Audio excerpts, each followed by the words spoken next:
Hello, hello, hello. Testing one, two, three. Okay, so I've been getting a lot of phone calls, messages, what have you, asking me for more information on the PPP program.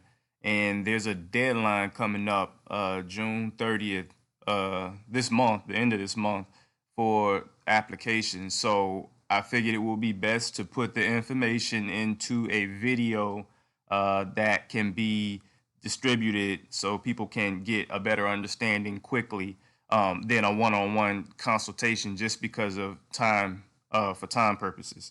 So this will be a crash course on the PPP program.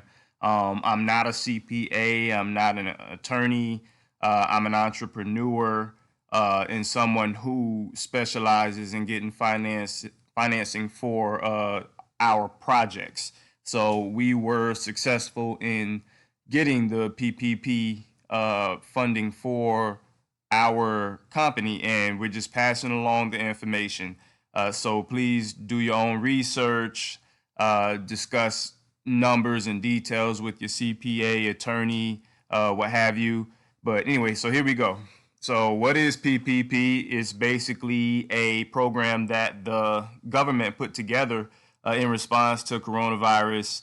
The shutdown hurt a lot of businesses, so this is one of the things they put together for that. It came with the CARES Act, and it gives you up to $10 million in a loan. But if you use the loan a certain way, with certain guidelines that they provided, then the loan is converted into a grant and you do not have to pay it back. So that is the power in the PPP situation for businesses, because you can get up to $10 million as a grant.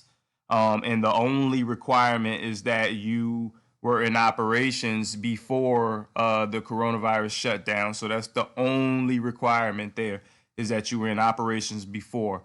Even if you weren't making money, or even if you weren't operating at 100%, maybe you shut down for a couple months, something like that, you still qualify. You just have to have been in business before coronavirus shutdown, which was mid-March.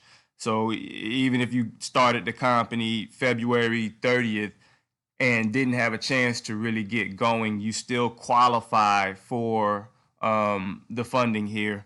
And so anyway, so that's what it is. And basically it's supposed to cover payroll for the most part. And right here you see that it's 349 billion. I think it's more because they added more, but it's supposed to cover payroll costs, mortgage interest, rent, utilities over the 8-week period. Basically, they'll give you 2.5 times your expenses for your business, 2.5 times the monthly expenses. So that's how that works. And they defer payments, assuming that you don't get it forgiven. But the goal is to get it forgiven and to turn it into a grant. So none of this will matter. But if you don't, then loan payments are deferred for 6 months. I think that actually just got changed to a year or 10 months now. They made the deal even better.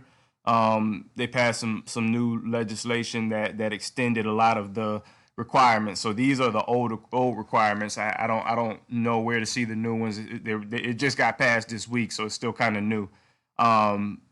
But anyway, so all businesses can apply for this, including nonprofits, anybody, as long as you were in business and you don't have more than 500 employees. So that's most businesses. So anyway, you just want to make sure that you go to your bank directly for this. The SBA is the one that is backing the loan, but you go to your bank. You go directly to your bank to apply for this. So all the big banks, Bank of America, Chase, Wells Fargo, SunTrust, PNC, all of that. If you have a business account already, you go to your bank to apply for it. If you do not have a business account with one of those banks, or you have a different situation, stay tuned. I'll explain how to apply in that situation on the next recording.